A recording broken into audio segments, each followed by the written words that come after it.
Ces dernières années, la Chine est devenue une puissance économique mondiale incontestée, défiant les pays occidentaux en termes de croissance et d'influence mondiale.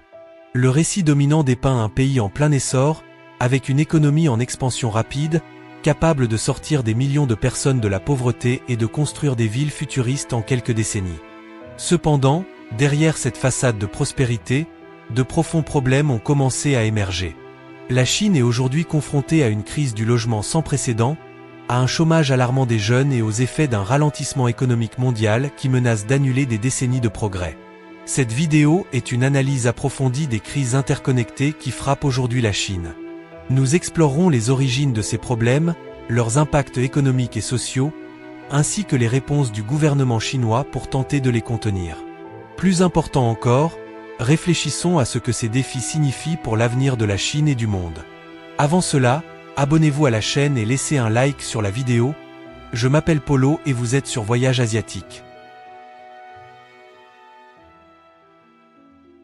Le secteur immobilier chinois est un pilier clé de la croissance économique du pays, contribuant de manière significative au PIB et fournissant des emplois à des millions de personnes.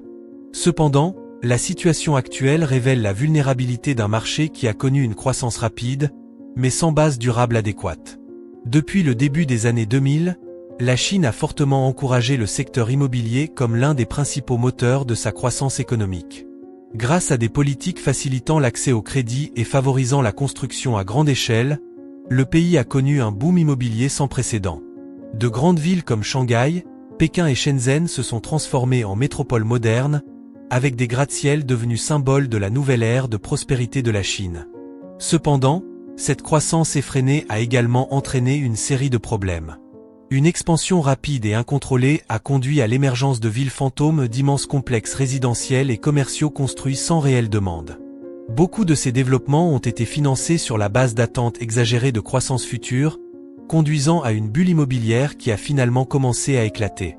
La bulle immobilière chinoise a commencé à montrer des signes avant-coureurs lorsque les prix de l'immobilier ont continué à augmenter malgré un ralentissement de la demande.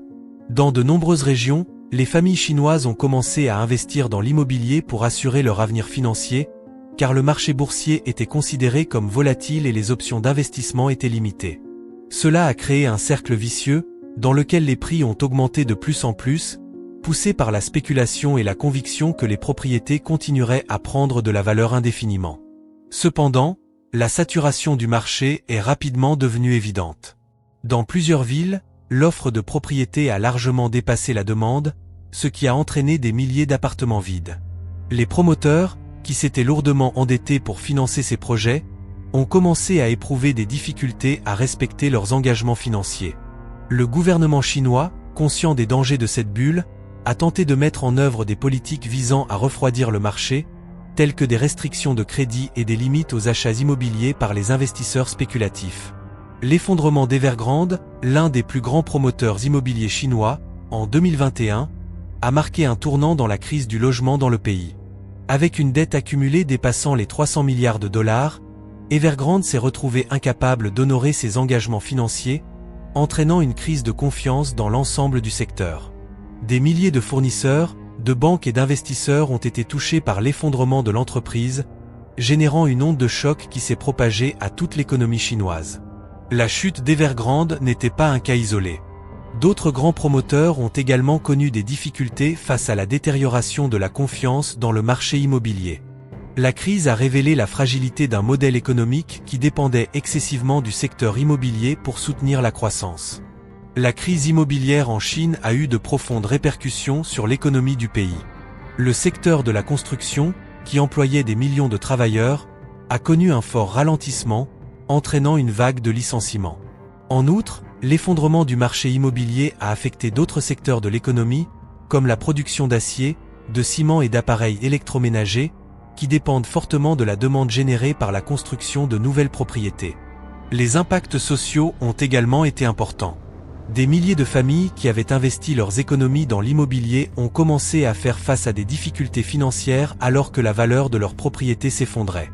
Dans certaines régions, des protestations ont eu lieu parmi les acheteurs de biens immobiliers qui se sentaient trompés par les promesses des promoteurs et par l'absence d'action du gouvernement pour les protéger. Compte tenu de la gravité de la crise, le gouvernement chinois a adopté une série de mesures pour tenter de stabiliser le marché immobilier et éviter un effondrement économique plus large. Parmi les mesures prises, on distingue l'injection de liquidités dans les banques, l'incitation à restructurer les dettes des promoteurs et l'assouplissement des politiques de crédit pour les acheteurs immobiliers. Cependant, ces mesures se heurtent à des défis importants. La confiance dans le marché immobilier a été profondément ébranlée et de nombreux investisseurs et acheteurs restent prudents. En outre, les politiques adoptées par le gouvernement n'ont pas résolu le problème fondamental de l'offre excédentaire et du manque de demande réelle, laissant le secteur toujours vulnérable. L'avenir du marché immobilier chinois reste incertain et l'impact de cette crise durera de nombreuses années. La capacité du gouvernement à gérer cette crise sans causer de dommages supplémentaires à l'économie sera cruciale pour déterminer l'orientation de l'économie chinoise dans les décennies à venir. Alors que la crise du logement occupe le devant de la scène, un problème tout aussi grave se développe dans l'ombre, le chômage des jeunes. Le taux de chômage des jeunes en Chine a atteint des niveaux alarmants, dépassant les 20% dans certaines régions. Ce phénomène représente non seulement un défi économique, mais aussi une menace pour le tissu social du pays. La génération née après les années 90, souvent appelée génération post-90, est confrontée à un marché du travail extrêmement compétitif et exigeant. Contrairement aux générations précédentes, qui ont trouvé de nombreuses opportunités au cours de la période de croissance économique rapide de la Chine, les jeunes d'aujourd'hui sont confrontés à une réalité très différente. La croissance économique rapide des dernières décennies a entraîné une augmentation massive des inscriptions à l'université, des millions de jeunes Chinois souhaitant poursuivre des études supérieures. Cependant, cela a également entraîné une saturation des diplômés dans des domaines spécifiques tels que l'administration des affaires et l'ingénierie, créant un décalage entre les qualifications des jeunes et les besoins du marché du travail. La transformation numérique et l'automatisation remodèlent rapidement le marché du travail en Chine. De nombreux emplois auparavant occupés par les jeunes, notamment dans les secteurs manufacturiers et des services, sont remplacés par les machines et l'intelligence artificielle. Même si la Chine est devenue un leader mondial en matière de technologie, cette innovation a également posé d'importants défis en matière de création d'emplois. L'économie numérique, qui offre de grandes opportunités, nécessite également de nouvelles compétences que de nombreux jeunes ne possèdent pas encore. L'écart entre les compétences nécessaires pour les emplois de demain et les qualifications des jeunes diplômés constitue un problème croissant, contribuant à la hausse du chômage des jeunes. Le chômage des jeunes en Chine a des conséquences qui vont au-delà de l'impact économique. Le manque de possibilités d'emploi suscite un sentiment croissant de frustration et de mécontentement parmi les jeunes. Beaucoup se retrouvent incapables d'atteindre le niveau de vie atteint par leurs parents, ce qui génère des sentiments d'insécurité et de désespoir. De plus, le chômage des jeunes affecte les taux de mariage et de natalité en Chine. De nombreux jeunes retardent ou évitent de se marier ou de fonder une famille en raison de l'instabilité financière. Cela aggrave le problème démographique du pays, déjà confronté à un vieillissement accéléré de la population et à une baisse du taux de natalité. L'impact psychologique du chômage des jeunes ne peut pas non plus être sous-estimé. La pression exercée pour réussir dans un environnement hautement compétitif entraîne une augmentation des problèmes de santé mentale chez les jeunes, notamment la dépression et l'anxiété. Le gouvernement chinois reconnaît la gravité de cette situation et a tenté de mettre en œuvre des mesures pour atténuer ses effets, mais des défis demeurent. Le gouvernement chinois est conscient de la gravité de la crise du chômage des jeunes et a mis en œuvre une série de politiques pour tenter de résoudre le problème.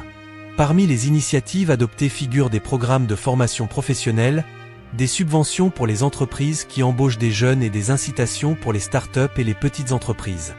En outre, le gouvernement a encouragé l'innovation et l'entrepreneuriat comme moyen de créer de nouvelles opportunités d'emploi pour les jeunes.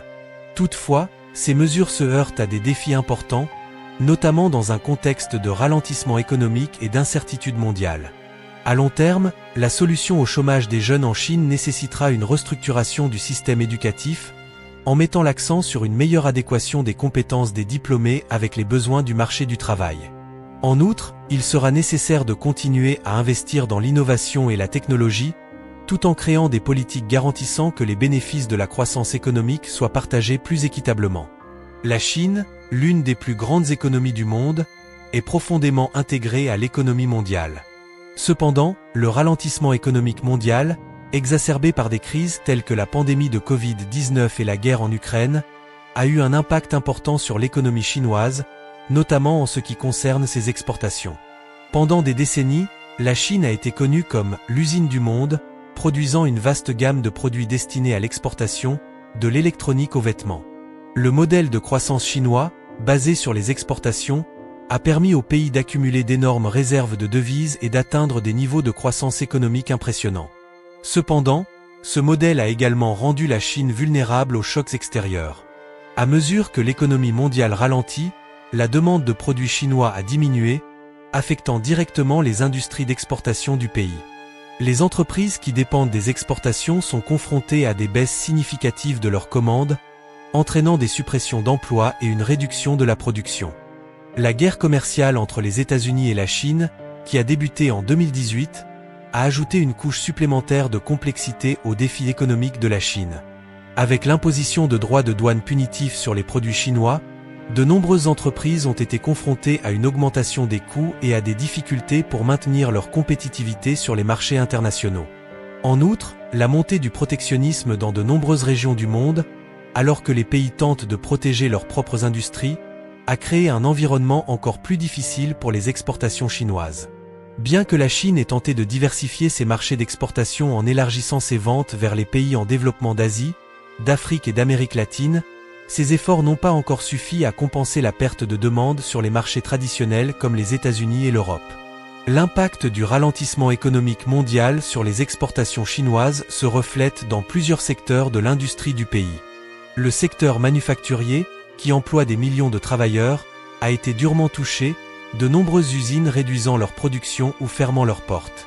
Cela a entraîné une augmentation du chômage, en particulier dans les régions qui dépendent fortement du secteur manufacturier pour soutenir leurs économies locales. En outre, la réduction des exportations a également eu un effet d'entraînement sur d'autres secteurs de l'économie, tels que les transports, la logistique et les services financiers, qui dépendent du commerce international. La pression exercée sur ces secteurs exacerbe encore les défis économiques auxquels la Chine est actuellement confrontée. Confrontée à des défis croissants à l'exportation, la Chine a tenté de réorienter son économie pour s'appuyer davantage sur la consommation intérieure. Cette stratégie, connue sous le nom de « double circulation », vise à équilibrer la croissance économique en stimulant le marché intérieur tout en continuant à explorer les opportunités du commerce international. Pour encourager la consommation intérieure, le gouvernement chinois a mis en œuvre une série de politiques, telles que la réduction des impôts, l'augmentation du salaire minimum et la promotion des marques et produits nationaux.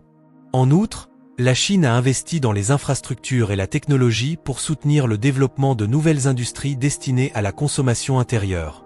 Toutefois, la transition vers une économie davantage axée sur la consommation intérieure se heurte à des défis importants. Les inégalités de revenus, le vieillissement de la population et l'incertitude économique mondiale sont des obstacles qui pourraient entraver le succès de cette stratégie.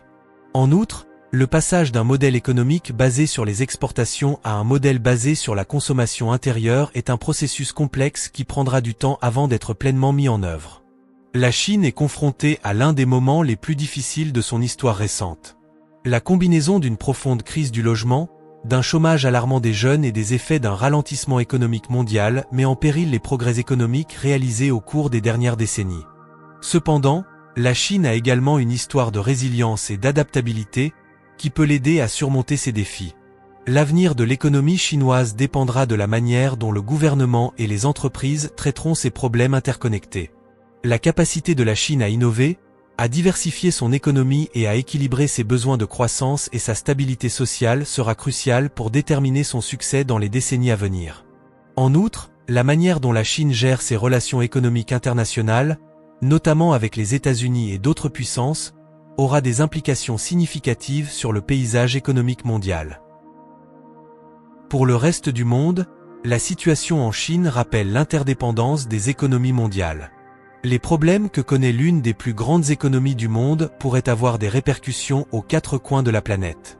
Par conséquent, ce qui se passera en Chine dans les années à venir sera étroitement surveillé par les gouvernements, les entreprises et les investisseurs du monde entier. Abonnez-vous à la chaîne et activez la cloche. Et si vous avez aimé ce contenu, partagez-le avec vos amis et laissez votre commentaire ci-dessous. Explorons ensemble davantage les défis et les solutions qui façonneront l'avenir de l'Asie. Regardez cette vidéo sur le Japon avec un problème similaire. Restez en sécurité et à la prochaine fois.